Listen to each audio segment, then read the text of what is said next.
கன்னி கருவுற்று ஒரு மகனை பெற்றெடுப்பார். அவருக்கு இம்மானுவேல் என்று பெயரிடுவார். அவர் பெரியவராயிருப்பார். வாழும் கடவுளின் இறைமகன் எனப்படுவார். கன்னி கருவுற்று ஒரு மகனை பெற்றெடுப்பார். அவருக்கு ஜேசு என்று பெயரிடுவார். அவர் பெரியவராயிருப்பார். வாழும் கடவுளின் இறைமகன் எனப்படுவார். தாய்மையினுடைய சுவடு பற்று 10 மாதங்கள் பெற்றெடுத்த தாய் தனது வயிற்றிலே தனது கருவிலே சுமந்த குழந்தை ஒரு கணம் தாய் சிந்திக்கின்றாள், அன்னை மரியாள், இந்த குழந்தையை நான் சுமக்கின்றேனா, அல்லாவிட்டால் எனது வயிற்றிலே இருக்கின்ற இந்த குழந்தை இந்த உலகையே சுமக்கின்றதா என்ற ஒரு போராட்டத்தோடு பயணிக்கின்றாள் அன்னை மரியாள். எல்லாம் நிறைவேறி விட்டது. எல்லாம் நிறைவேறி விட்டது. தந்தையே, உம் கையில் என் ஆவியை ஒப்படைக்கின்றேன்.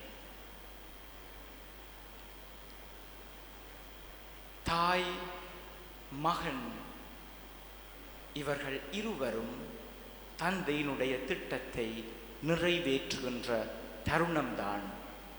பிரியமான பிள்ளைகளே, பிரியமான பெற்றோர்களே, பிரியமான கணவரே, பிரியமான மனைவியே, பிரியமான பங்கு மக்களே, இந்த பெரிய வள்ளி ஒரு தாய் அவளுடைய மகன்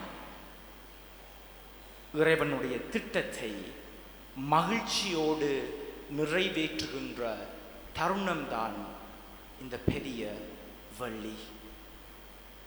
தாயினுடைய பாசம், மகனுடைய பாசம்,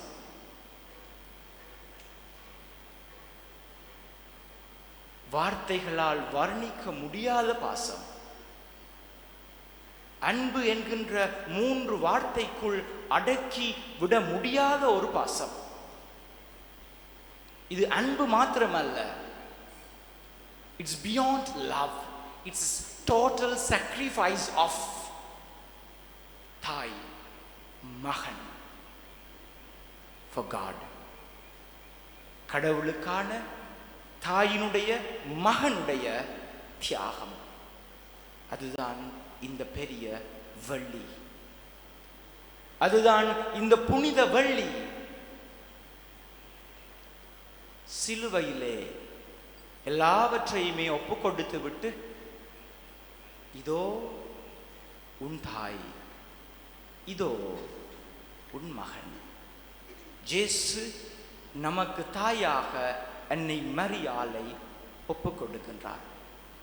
காரணம், அன்னை மரியாள் மட்டும்தான் இறைவனுடைய திட்டத்திலே தொடக்கம் முடிவு வரை கூட பயணித்த ஒரு பெண். துன்பம், துயரம், ஏமாற்றம், கஷ்டம், கசை அடி, அவமானங்கள், பொய் சாட்சி, தாய் அமைதியாக பயணிக்கின்றாள். மகன் மகிழ்ச்சியாக பயணத்தை ஏற்றுக்கொள்கின்றார்கள்.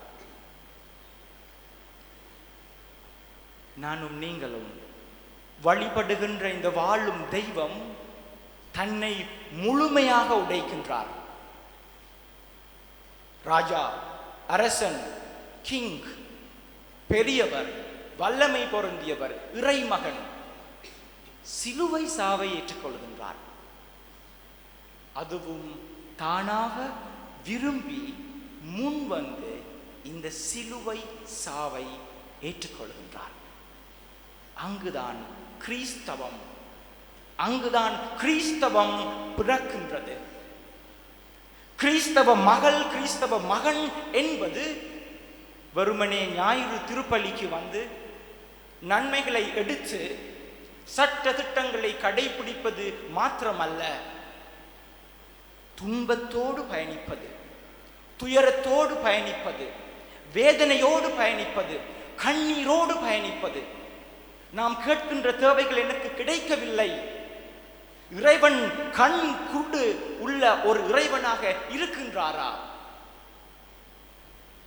நான் கேட்கின்றேன், எனக்கு எதுவுமே கிடைக்கவில்லையே. எனது கணவரோடு எனக்கு உறவில்லை, எனது மனைவியோடு எனக்கு உறவில்லை, எனது பிள்ளைகள் பாவ வாழ்க்கையில் வாழ்கிறார்கள். ஆனால் நான் ஆலயத்துக்கு வருகின்றேன். இறைவன் என்னோடு உண்மையிலே இருக்கிறாரா? அல்லாவிட்டால் இவர் செத்து போய்விட்டாரா?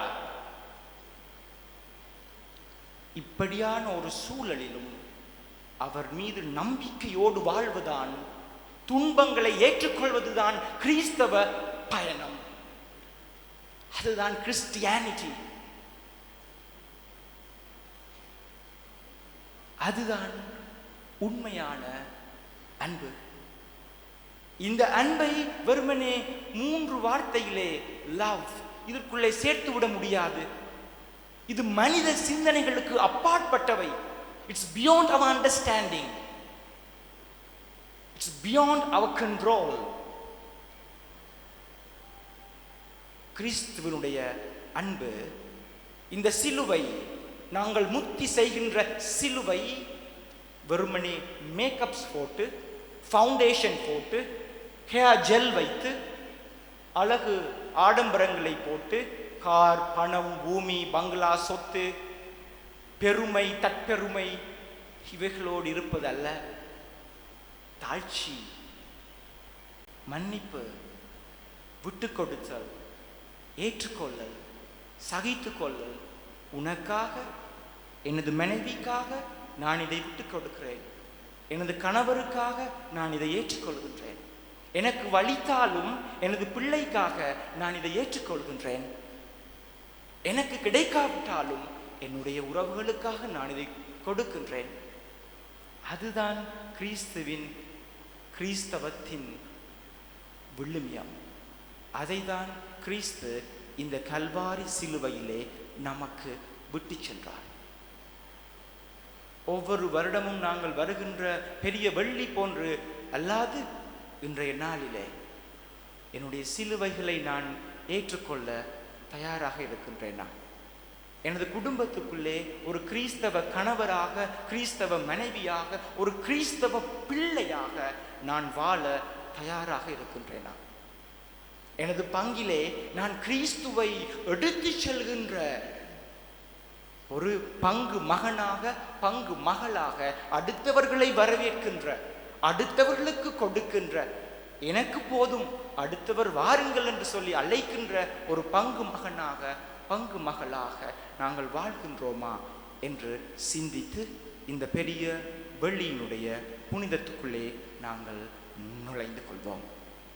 அமைதியாக கண்களை மூடியவர்களாக நம்முடைய பாவங்களை வாழும் கடவுளுடைய இந்த சிலுவையிலே ஒப்புக்கொடுத்து மன்றாடுவோம்.